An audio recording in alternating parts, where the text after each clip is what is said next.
Hi friends! I am excited to jump in today and talk to you a little bit about the exact strategy and process we use to land podcast interviews for our clients every single day. Pitching for podcasts is such a huge part of what we do for our done for you clients, and it's often the first strategy that we recommend to clients because podcast interviews are incredible for generating leads, for getting calls booked on your calendar, for growing your audience, for tapping into someone else's audience. So I want to share with you exactly how we approach it when we're doing done for you. It's the same way we teach people to do it in our group program and our one-on-one coaching, but I want to tell you what it looks like from my side when I sit down and I have a new client in the door and I'm getting ready to pitch them for podcast interviews. Hi, happy Tuesday, Alice. If you're here live, say hi so I know who's here. I am excited to talk about this because I think that podcast interviews are where you get sort of the most bang for your buck, whether that's actually spending money or spending your time and energy on pitching yourself for publicity. Podcast interviews are incredible because people get to hear the passion and excitement in your voice for what you do. You are generally trading off of the know, like, and trust factor that the audience already has with that podcast host or hosts, and you almost always get to offer a free gift to the audience, and that allows you to get those folks onto your email list so that you can continue to tell them about you and your business and your products or your services, and you can retarget them going forward. We often find that this is how our clients generate the best leads and how they get calls booked on their calendar almost immediately. So I have a field on my form when people fill out the form to chat with me about our services, and it says, "How did you hear about us?" And quite often I find that what people put there is the name of a podcast.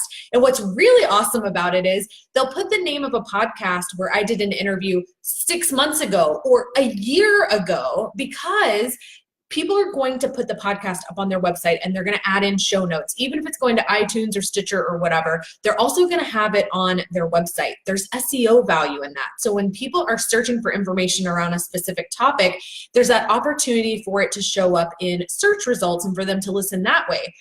And you've probably done this and just not thought about it, but when you find a new podcast, new to you, that you're super excited about, that you feel like you're getting a lot of value from, you tend to go back and see what other episodes they have that are pertinent to you and that might provide you with information that you need right now. And so people go through the back catalog, and that's why I still have people who fill out my form and say they heard me on a podcast that was 6 months ago or a year ago. I also, once I do a podcast interview, I turn it into a blog post on my website where I'll give a little blurb about the podcast and about the topics I spoke about, and then I'll link over to the podcast.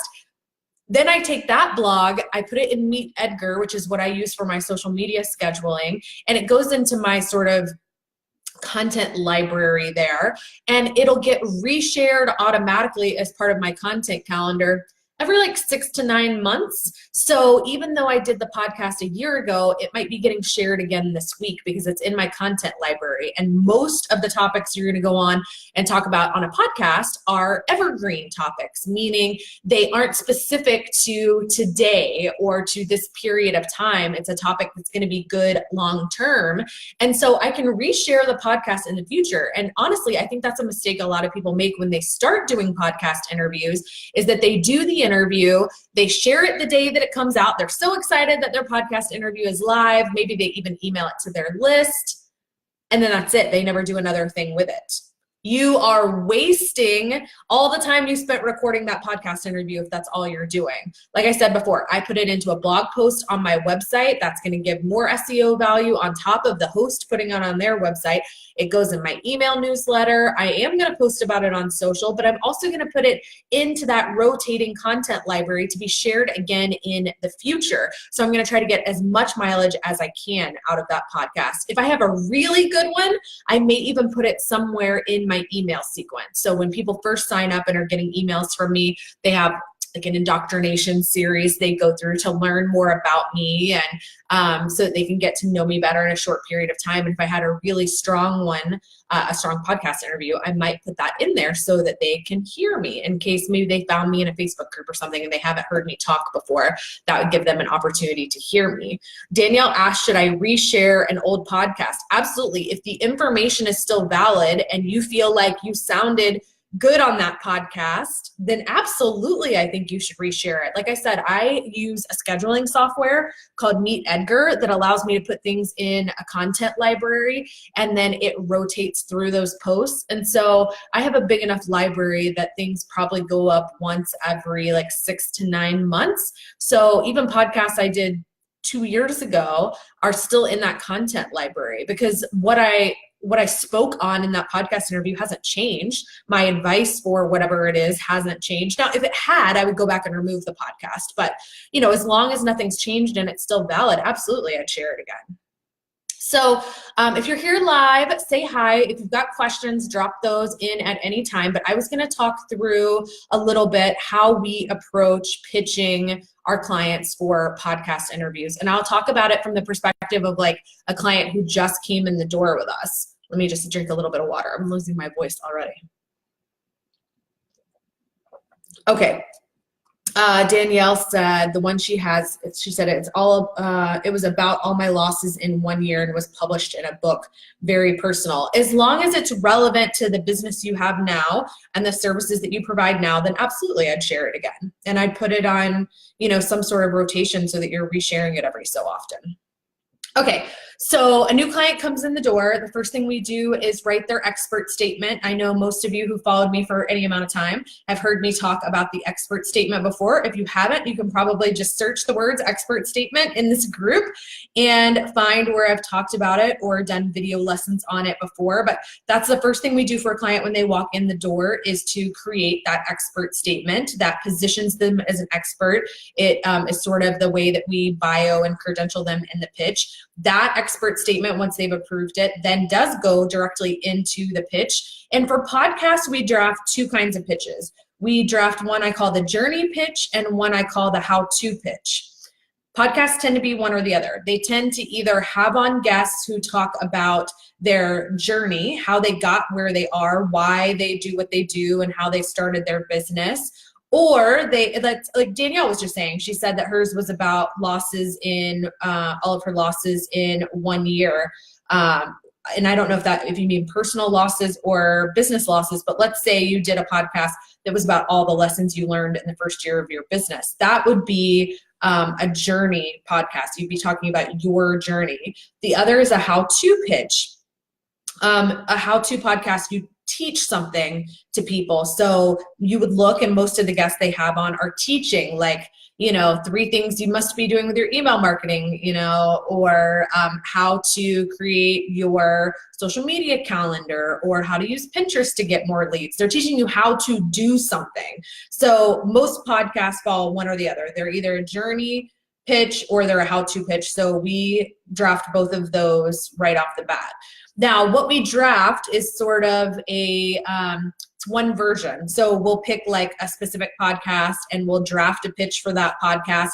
Now, for each subsequent podcast we pitch, we're going to swap out some of the stuff in that pitch. We're not going to create one pitch and blast it out to every podcast we found. And I'll talk in a minute about how we find the podcast. But we are going to start from that.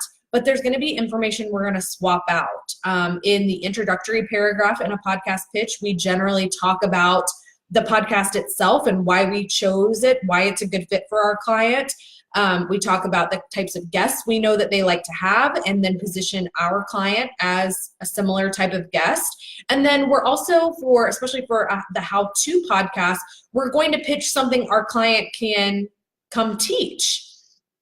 And so that is going to change. You don't want to pitch the exact same thing. Like, I'm not going to go on and talk about how to pitch yourself for podcast interviews on 12 different podcasts. That doesn't make sense for me. Now, that's not to say that I don't ever pitch the same angle. Sometimes I do, but there's a lot more work involved. And quite honestly, that's why people hire us for Done For You, is because of the work that's involved. Because it's not just pulling a list of podcasts and sending them all the same pitch. we pull the list of podcasts, and the way that we do that, we have a database. I mean, I've been in business almost 4 years, so we've pitched a lot of podcasts. We have an internal database that we sort by niche. So we're going to pull from that first, especially podcasts we're familiar with, where we've had other clients on, the host already knows us, they trust us. They're going to say yes to our pitches a lot faster. So we're going to pull from our database.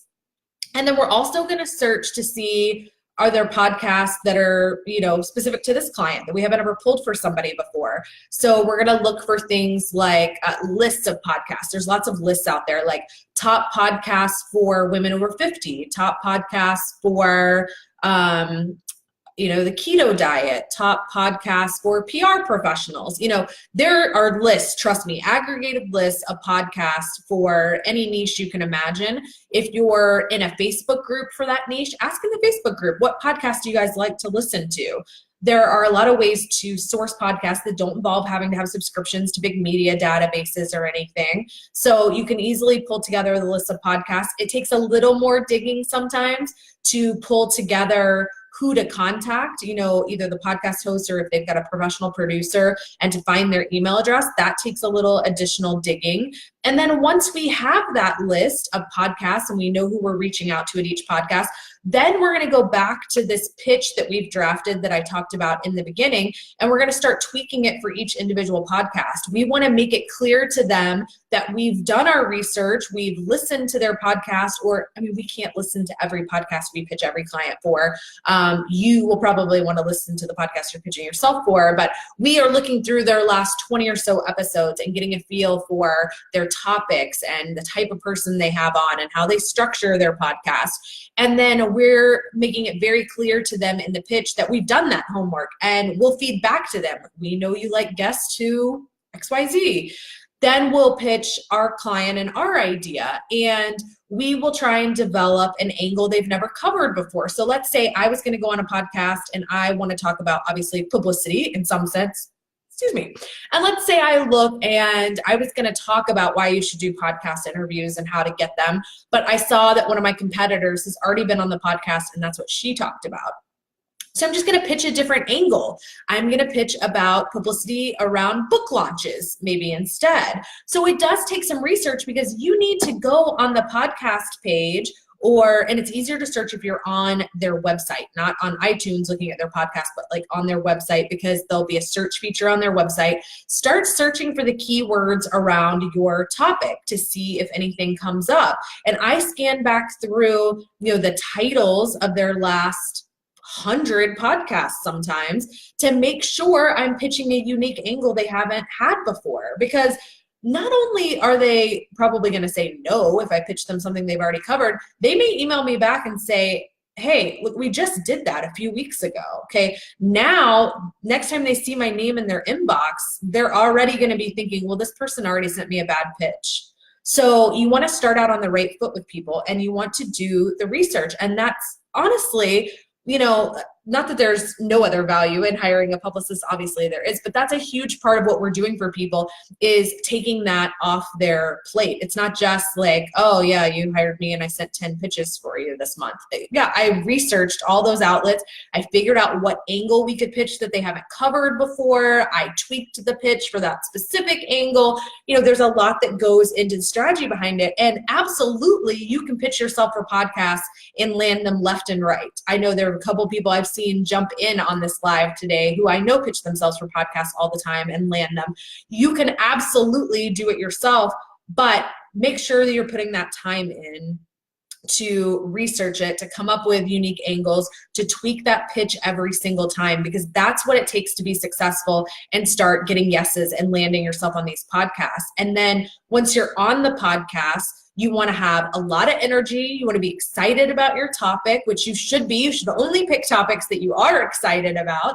And you really want to let your personality show on the podcast, because people connect with people. That's part of why podcasts convert so well into leads, people on your email list, people joining your Facebook group, people booking calls with you, is because they get to hear your passion for what you do. And they're going to start trusting you more because you like what you do and you're excited about it. Plus, this podcast host that they probably already listened to and already trust has basically endorsed you by having you on. So that's why podcasts are so incredibly powerful. And then, as I mentioned earlier, most podcasts let you offer a free gift to the audience. So you're able to send, if you've already got a lead magnet or a freebie, an opt-in, whatever you want to call it, you're able to give that out on the podcast so that you convert those listeners in that other person's audience into your audience, and you get them onto your email list so that you can retarget them. So if you want to see the best results from having a podcast interview, you need to have a lead magnet, opt-in, freebie, whatever you want to call it. You need to have that first. And I would recommend that you also have an email sequence behind that so that when someone does sign up, they're not just like, you know, in the sea of your list and you email them however often. I have, depending on which opt-in it is, like a 5 to 8 email sequence people go in when they first sign up for my emails, and it tells them what to expect, like how often they should expect to hear from me, the types of things they'll get from me. And it starts to tell them more about me. There's sort of a story about me that's split up over the emails. And you know, some people call it, I think Russell Brunson calls it a soap opera sequence. I call it like an indoctrination sequence. It's just letting someone get to know you so that you can grow that know, like, and trust factor with them. Because research shows that it takes people something like, I think I've read in 2 different places. One of them said 7 touch points to buy from you, and the other one I think said 11 touch points to buy from you. Whatever it is, it generally takes people more than 1 interaction with you to buy a product or service from you. And so by having this automated email sequence, you are automating some of those touch points with those people so that you, while they're most interested in hearing from you because they just heard you on this podcast and they liked you enough to sign up for your thing, keep giving them value, okay? I deliver a ton of value over those emails, and I do not ask for anything. Not until the final email do I even mention a paid product or service. It's all about getting to know me, and I'm constantly giving them more free gifts and more links to more training from me so that I'm adding value and I'm growing that know, like, and trust factor so that when I do get to the point where I'm talking about my products and services, they have that know, like, and trust factor and are willing to spend money with me. So you can do podcast interviews before you have all that in place, but you will get the best results and feel like you got a return on your time and money investment if you've got all that in place first. If you've got questions about how to pitch for podcasts, how to find the podcast, what to put in the pitch, you know, the strategy behind it, let me know. But that's exactly what we do. We draft the pitches, the journey, and the how-to pitch. We put together an initial pitch list with podcasts we think are a great fit for our client that get them in front of their ideal client. Then we're actually sending the pitches. If you've watched any of my videos before, you know I always preach you've got to follow up. We follow up about 10 to 14 days after we send the initial pitch. And we land more than 60% of what we land for clients on the follow-up email. So that follow-up email is so, so, so crucial. If you haven't gotten an answer, you should be following up 10 to 14 days later. And that's sort of it. Then we're continually adding more podcasts to our clients' list as we work together. And that's it. That's how the sausage is made, folks. If you've got questions, feel free to drop those here. Even if you're on the replay, if you drop me the questions, I will come back and answer them. I hope that this helps you all put yourself in a position to be pitching yourself for podcasts, because I truly believe it can make such an enormous difference in your business. And if you've been doing this and you've had great success, I want you to post and tell me about that too, so that you can help encourage everybody else to get out there and start pitching themselves for podcasts. All right, thanks guys. I hope you have a great rest of your day.